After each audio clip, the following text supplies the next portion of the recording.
So my question was, do you think someone who's had a trauma in their earlier life is more rounded of a person because they've kind of experienced more of life?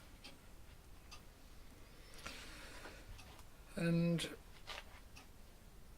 I remember saying to you, what do you think? That's a good starting point, I think. Yeah. Well, I think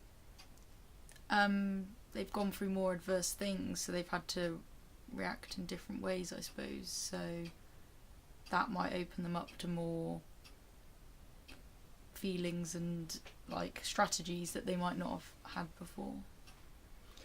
Yeah, I think that trauma in early life, even though it's negative in a sense, it does bring out the best in us, doesn't it? When we revisit it, or when we see what it's done for us, certainly in the internal world, don't you think?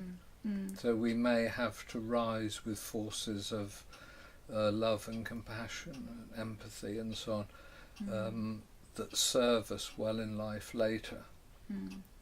We can reach down into hidden resources, so that in a sense the answer to the question is yes, it's ultimately a positive thing through the negative, through the challenges.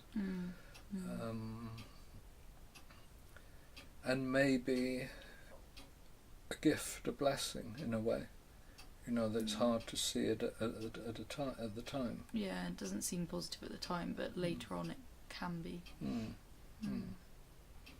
And there was another part to this question, wasn't there? Yeah, can you ever let go of a trauma that's happened in your life? Will it always be there, but you can kind of deal with it, or can it truly go, sort of thing? Well, I assert that you can release a trauma completely, but that in order to do it, you have to go the whole way with your processing of it.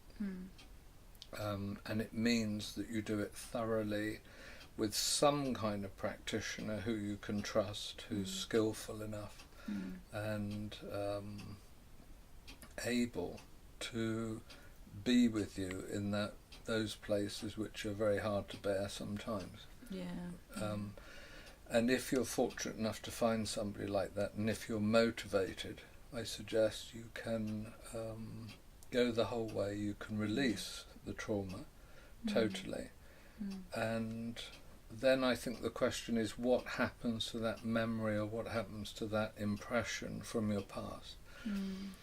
And it's still there, like a photograph album, like photos in an album. It's memories of the past, it's things that happened to you, but they're no longer in the centre of your life, or should we say taking energy from your life. They're not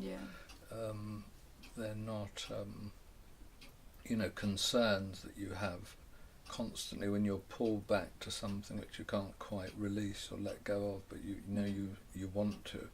It doesn't have that kind of influence on you anymore.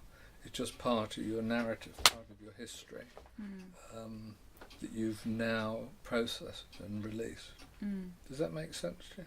Yeah, so it's kind of physically still there, but mentally you've kind of dealt with it, and it's not affecting your life now, but you still know it happened, sort of. Well, this is a little bit like the other question you had about the mental faculties and the physical ones, isn't it? I mean, I would say that no, not really. You have released it thoroughly, physically and mentally, or the body-mind itself has let go of it. And so it is only there in a very faint way, and you give it less and less attention, because unfinished matters, unfinished business in the body, mind, in the psyche, always is a kind of drain of energy. There's a feeling I should somehow go back and resolve that. It's a deeper version of the "did I leave the tap on" or something. When I left the house, it's something like, it's something you're not quite sure about, and something that's just drawing energy all the time. And I would say that it's not there in any way that makes any adverse effect. No drain on your energy, no unfinished business left, just the awareness of the narrative of your life that brought you to this moment. It's good.